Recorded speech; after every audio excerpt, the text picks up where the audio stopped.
एक और चीज आप बता रहे थे कि शायद कोई जानवर चोरी करने का भी पूरे कश्ती पे लाद के वो क्या वाकया हुआ? वो इस तरह से एक ही जो खानबिला शहर है, खानबिला शहर से थोड़ा सा ही दूर के 4-5 किलोमीटर एक देहात है। उस देहात में एक 2 बंदे बैठे थे जो जानवरों की भी देखभाल कर रहे थे घर में। बाकी फैमिली उन्होंने प्राइवेट कश्ती से रेस्क्यू करा ली। तो वो प्राइवेट कश्ती वाले वापस आए, उन्होंने कहा कि वो फैमिली हो गई। अब उन्होंने कहा है कि उनको वापस ले आएँ और जानवर भी ले आए। तो उन्होंने उनके जो जानवर थे, उनके जानवर को 20-25 जानवर थे, वो उन्होंने उसके ऊपर कश्ती के ऊपर सवार हो गए। उसके बाद उन 2 बंदों में से एक बंदा उनके साथ बिठा दिया कि आप हमारे साथ चलें, जो दूसरा बंदा है वो घर की देखभाल करे। वो आगे जाके कोई 1 किलोमीटर या आधा किलोमीटर बाद उसने उस बंदे को, वो जो कश्ती वाले थे, उन्होंने धक्का दे दिया, पानी में धक्का दे दिया। वो अब जिंदा बचा या नहीं बचा वो बाद की बात है, लेकिन उन्होंने उसको धक्का दे दिया और वो जानवर लेके निकल गए। ये देखिए कि ये कह रहे हैं कि आए लोग प्राइवेट कश्ती वाले, उन्होंने ये कहा कि जनाब ये हमें भेजा गया है आपको रेस्क्यू करने के लिए। सारे जानवर कश्ती पे लोड किए, लाखों रुपए की मालियत थी। और जो है बंदा जो साथ लेके गए रास्ते में, ताकि उसको ये शक ना पड़े कि कोई डाकू हैं, रास्ते में उसे पानी में धक्का दे दिया और उसके बाद वो सारे जानवर लेके चले गए। इस तरह के वाकयात हैं। अब जो नुकसान हुआ है, आप बताइए कि किस कदर लोगों का नुकसान हुआ है? क्या सिर्फ पानी घरों में गया है या घर गिर गए? क्या बचा है जहाँ पानी था? मेरा अपना घर शहर के अंदर है। शहर के अंदर 7 कमरे मेरे घर के 2 बचे हैं। 5 कमरे पानी अपने साथ बहा के ले गया, जिनमें से 2 कमरे खत्म, 3 कमरे वो हो गए हैं, दरारें पड़ गई हैं बड़ी बड़ी, वो भी अब बनेंगे, टूटेंगे। 4 दीवारी टूटी, 4 दीवारी भी गई, सिर्फ 2 कमरे बचे जो जिसमें जाके मैंने अभी जाके 4 दीवारी करा के फैमिली को भी शिफ्ट कराया। दूसरे नंबर पे जो नुकसानात की बात कर रहे हैं, जो माली नुकसान है वो उसको तो आप गिने ही ना। फसलें गई, घर का सामान गया, घर गए। अब जानी नुकसान पे आए। जानी नुकसान मेरा एक बचपन का दोस्त था, वो इतनी पैनिक सिचुएशन बनी ना, जब पानी जब करीब आ रहा था ना, तो ऐसे हमें खुद फील हो रहा था कि मौत हमारे करीब आ रही है। सर, तारीख में 8 दिन पानी नहीं बढ़ा कहीं भी, किसी भी। आप जब से सैलाब एंटर हुआ है पाकिस्तान में ना, 1 दिन 1.5 दिन अंदर बंदे में तोड़ी गई, पानी निकाला जितना निकाल सकते थे, हर तहसील हर ज़िले से निकाला गया। हमारी तहसील में 8 दिन मुसलसल पानी बढ़ता रहा है। 5 सितंबर को पानी ने आके जो है ना चढ़ाई शुरू की, और अगले जुम्मा वाला दिन बनता था 5 सितंबर, जुम्मा से लेकर अगले जुम्मा तक 8 दिन पानी जो है ना चढ़ता रहा है। पानी जितना तो ये क्या वजह हुई? 8 दिन पानी क्यों वहाँ पे रहा है? सर, सबसे पहले तो ये कि हर सैलाब में 2010 का सैलाब था, 2014 का सैलाब था, जो हमारे साइड पे 2-3 साल बाद सैलाब आ जाता है। हम 7-8 लाख पानी बर्दाश्त कर जाते हैं। हमारा जो इलाका है 7-8 लाख क्यूसेक जो है, 7-8 लाख क्यूसेक पानी बर्दाश्त कर जाता है। जो हमारी जो हेड भी 8 लाख से ऊपर की उसकी जो है ना पंजनद वाला जो है वो 8 लाख से ऊपर जो है ना कैपेसिटी बर्दाश्त कर जाती है। तो इस दफ़ा 7,04,000 इन्होंने रिकॉर्ड किया है। तो वो हैरत है कि 7,04,000 पानी कैसे जो है ना इस तो निकला क्यों? ड्रेन क्या हुआ? इसकी वजह क्या होगी? टेक्निकल कोई चीज सामने आई?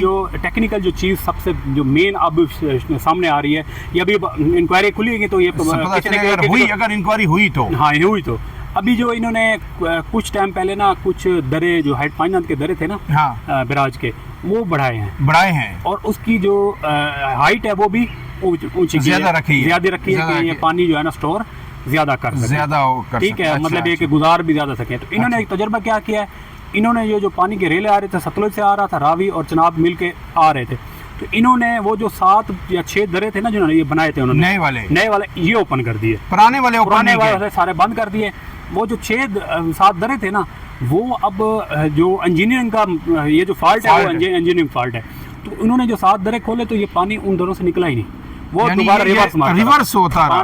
पानी बाहर निकलने के बजाय रिवर्स होता रहा और 8 दिन तक पानी वो खड़ा रहा, यानी ड्रेन होने के बजाय वो लोग डूबते रहे और इंतजामिया चुप करके बैठी रही। हमने बार इंतजामिया से ये कहा कि हमने अगर दरों से पानी नहीं निकल रहा, बंद तोड़ें। एक साइड से जो 1992 में भी तोड़ा गया था, 1988 में भी तोड़ा गया था, 1973 में भी तोड़ा गया था, वो बंद तोड़े गए थे, वो इस दफा नहीं तोड़े गए। हालांकि ये जो सैलाब था लोगों को बचाने के लिए उनकी ज़मीनें बचाने के लिए, उनकी फसलें बचाने के लिए गरीब को डुबो दिया गया। गरीब को डुबो दिया गया। जो तहसील अलीपुर के सियासतदान हैं उन्होंने अपने होटल बचाने की कोशिश की, अपनी ज़मीनें बचाने की कोशिश की। अलीपुर भी बहुत बुरी तरह मुतासर हुआ। लेकिन क्या हुआ, जब पानी इनकी उससे बाहर हो गया, इनकी मैनेजमेंट से बाहर हो गया, इनको समझ नहीं, इनके हाथ पाँव फूल गए, तो पानी ऑटोमेटिक दरों से निकल के वो अलीपुर को क्रॉस करता हुआ वहाँ जगह भी पानी गया जहाँ तारीख में कभी पानी नहीं गया। तो ये सियासतदानों ने अपनी ज़मीनें बचाई, ठीक है, सियासतदानों ने सियासत करने की कोशिश की, अपनी प्रॉपर्टीज बचाई। कि शुरू में जो पानी निकलता दरों से निकलता था ना, वो रिवर व्यू होटल है, सरदार आशिक खान गोपान जो साबिक MNA आमिर तलाल गोपान के वालिद साहब हैं, वो उनका रिवर व्यू होटल है बिल्कुल हेड पंजन के ऊपर। वो पानी जब निकलता तो वो इनको ख़तरा था कि ये पानी सीधा उनके होटल को वो कर देगा, नुकसान पहुँचाएगा। तो उन्होंने पहले शुरू के दिनों में उधर डेरे डाले हुए थे, बज़ाहिर कह रहे थे कि हम आवाम को बचा रहे हैं कि ये अलीपुर पानी ना आए, लेकिन वो अपने होटल बचा रहे थे। तो आपका MNA कौन है, आपका मुंतखब नुमाइंदा वहाँ पे कौन है, वो क्या उधर मौजूद रहे सारे अरसे के दौरान? सर मेरे MNA साहब जो है ना परसों रात को आए, उन्होंने शोशा एक छुड़वाया पूरी शहर में कि पानी जो है ना जलालपुर पीरवाला में घुसने लगा है। लोग परेशान हो गए शहर में, हाँ, पैनिक सिचुएशन बन गई, ऐलानात कराए मस्जिद में। वो कौन है MNA कौन है? राना मोहम्मद कासिम नून, चेयरमैन कासिम नून, जी चेयरमैन, वो कश्मीर कमेटी के चेयरमैन भी और वफाकी वजीर का हमारी कमेटी के चेयरमैन है और आपके हमारे MNA। एक दिन ये हमें नजर आए, एक दिन पहले नजर आए एक मरियम साहिबा के साथ विजिट के दौरान, और दूसरे दिन ये रात को आए। इन्होंने ये करा के पैनिक सिचुएशन बन गई, लोग परेशान हो गए, अब लाख 1.5 लाख के बाद कहाँ भागे, वो भगदड़ मची। इसी बीच उन्होंने हंगामी प्रेस कॉन्फ्रेंस रख दी। अच्छा, वो जो MPA 2 हैं, मलिक करार लांग और लाल मंजूया, ये उनके साथ राना सिकंदर अयाज साहब, ये वफाकी सूबाई वजीर जो हैं ये, और राना कासिम नून, ये चार उन्होंने प्रेस कॉन्फ्रेंस की कि हम CPEC तोड़ देंगे लेकिन जलालपुर को नुकसान नहीं पहुंचाने देंगे। लोगों को मतलब वो किया, 15 दिन तबाह करके फिर कहेंगे हमने जलालपुर के शहर को बचा लिया। पूरा जलालपुर 90% जलालपुर डूब चुका था पहले, 95% वहाँ पानी गया है, एक पट्टी जो बची है उस पर अब ड्रामेबाजी उन्होंने की है। अब मुझे आखिरी बात ये बताइए जनाब अमर बलोच साहब के, क्या कहा जा रहा है 10 लाख दिए जाएंगे जिनके घर तबाह हुए हैं, या 15 लाख दिए जाएंगे? क्या इस 10-15 लाख से जो मदावा हो सकता है, किसी के घर बन सकता है? और जो लोगों की जो गंदम जो है, लोगों की नुकसान हुआ है, जो स्टोरेज थी, जो फसलें थी, उनका नुकसान आपके ख्याल में कितना हुआ है? कोई एक एग्जांपल अगर आप दे सकें। एक घर की अगर एग्जांपल दूं ना, एक घर की, मैं अपने घर से शुरू करूं तो मेरे जो घर है ना, चाहे मेरे घर के 2 कमरे गए और साथ 3 कमरों में दराड़े पड़ी हैं, सही है, वो भी 10 लाख में नहीं बनेगा। बिल्कुल सही, ठीक है। और उसके साथ जो मेरी फसलें हैं, मेरी फसलों में कपास थी, तिली थी, ठीक है, इसके साथ साथ मकई भी थी, ये गई, इसका भी कोई वो नहीं है, मतलब। और जो लोगों की गंदम जो स्टोर में गई है, गंदम के ऊपर आते हैं, जो इलाके के लोग थे वो अपनी फसल के लिए ना आगे फसल जो उगाते हैं उनके बीज इकट्ठा करते हैं कि बीज हमारे पास अपना होना चाहिए, वो बीज रखते हैं। उसके साथ साथ खाने के लिए गंदम रखते हैं, पूरे साल के स्टोर करते हैं कि हमारे पास गंदम होना चाहिए, और मुश्किल वक्त के लिए भी गंदम सेव कर रखते हैं कि कल को कोई पैसा जरूरत पड़ता है तो वो बेच के वो कर। लोग 30-30, 40-40, 50-50 लाख की गंदम सेव करके रखते हैं कि वो सारी वो इस दफा बह गई। यानी आप ये कह रहे हैं कि एक आम आदमी, छोटा काश्तकार जो अपने साल के दाने रखता है, कोई एक्सपोर्ट वाला नहीं है, वो एक्सपोर्ट साल के दाने रखता है और बीज के रखता है कि आइंदा मुझे कि बीज किससे मांगना ना पड़े या खरीदना ना पड़े, या फिर कहीं 5-10 लाख की मैं किसी मुश्किल वक्त में बेच लूँ, काम आए।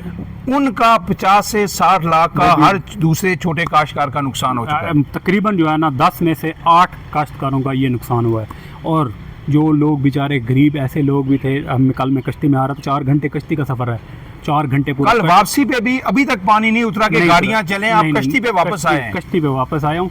4 घंटे का सफ़र कश्ती ने किया, प्राइवेट कश्ती ने, वो नहीं आई, अच्छा, 112 नहीं आई, ये प्राइवेट कश्ती के ऊपर मैंने। तो ये जो लोगों को जो अब लेके आ रहे हैं, जो वापस अगर कोई शहर से गया था वहाँ पीछे बचाने के लिए, उनको वापस, तो उनके लिए क्या किराया कश्ती वाले ले रहे हैं? कश्ती वाले उनसे 3000 रुपये पर पर्सन, यस, 3000 ले रहे हैं। 4-5 किलोमीटर का जो सफर है उसमें 3-4 हज़ार सफारी वो ले रहे हैं। अब कोई बंदा बीच में, जिस तरह अब हमारा है, मुझे लोग जानते थे कि ये मीडिया पर्सन है तो हम इससे ज़्यादा लेंगे तो ये उल्टा में वो करेगा, तो मेरे से उन्होंने पहले कोशिश की कि आपसे नहीं लेते, लेकिन फिर उन्होंने मेरे से 1000 रुपये आपसे 1000 लिया और बाकी से 3-3, 4,000 ये सारा ले रहे चल रहा है। तो आखिर में सम अप इसको करें, क्या आप पैगाम देंगे इन हुक्मरानों को, पंजाब हुकूमत को, वफाक को? क्या ये जो कुछ दे रहे हैं ये तो वो उनके मुंह में ज़ीरा या जो पीनट्स होंगी, कितना बड़ा रिलीफ ऑपरेशन अब बहाली का, रिहेबिलिटेशन का वहाँ पे चाहिए अब? सर एक छोटी सी मैं आपको बात करूं कि हमारे यहाँ ना 2-3 साल बाद सैलाब आता है, तो हमें ये एक्सपीरियंस है। ये जब सैलाब उतरता है तो सर्वे जब होता है, सर्वे पर पता क्या होता है, सर्वे में ये होता है कि जो बंदा अपना सोर्स लड़ा के ना अगले बंदे को खिला देगा, या अगले बंदे को जो सर्वे करने वाला आएगा उसके साथ अपना रेफरेंस जिस तरह से रेफरेंस लड़ा लेगा, तो वो अमीर भी होगा, सही है, हकदार नहीं भी होगा, तब भी उसके 10-10 कमरे जो है ना लिखे जाएंगे कि डैमेज हो गए। हाँ। लेकिन जो गरीब होगा, अगर उसके पास पैसे नहीं है, वो पहले पैसे मांगते हैं। जो सर्वे करने वाले हैं डेटे में नाम डालने के लिए, एंट्री करने के लिए वो पहले पैसे, अगर उनके पास पैसे नहीं है तो जो गरीब लोग होंगे वो ऐसे मर जाएंगे, उनको पैसा 1 रुपया नहीं मिलेगा। और जो अब 10 लाख रुपए ऐलान करके आई है मरीम साहबा, और 5 लाख मेरे ख्याल में जुज़वी तौर पर, क्या जुज़वी अगर जिनका नुकसान कम हुआ है उसके लिए 5 लाख। तो ये 5 लाख में जो अभी सर्वे होगा, सर्वे में जो सियासतदान होंगे ये अपने जो खास लोग हैं शायद उन तक पहुंच जाए, आम आदमी को करेंगे।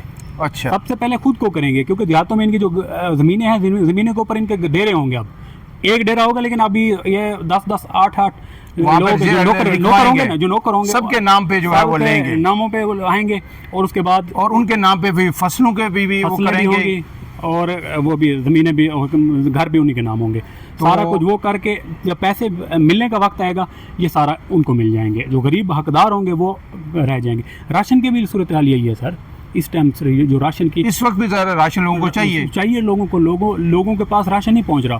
जो लोग कैंपों में आकर राशन लेने की कोशिश कर रहे हैं, जो आगे इंतज़ामिया खड़ी है, इंतज़ामिया राशन नहीं दे रही, आगे इंतज़ामिया वो उनको दे रही है, वो जो फ़ोन करा के आ रहे हैं। नाज़रीन ये वीडियो काफ़ी लंबा हो गया, लेकिन आपके लिए ज़रूरी था कि आप वो शख्स जो 15 दिन उस सैलाबज़दा इलाके में गुजार के आया, जिसने सब कुछ खुद पे भी सहा, देखा, लोगों को रिस्क्यू किया, मसाइल और मुश्किलात को देखा, वो आप तक पहुंचाना ज़रूरी था। और अब उनका जो मुतालबा है ये उन लोगों की, जनूबी पंजाब के लोगों की, या सैलाबज़दा जितने भी लोग हैं, ये उनकी आवाज़ है।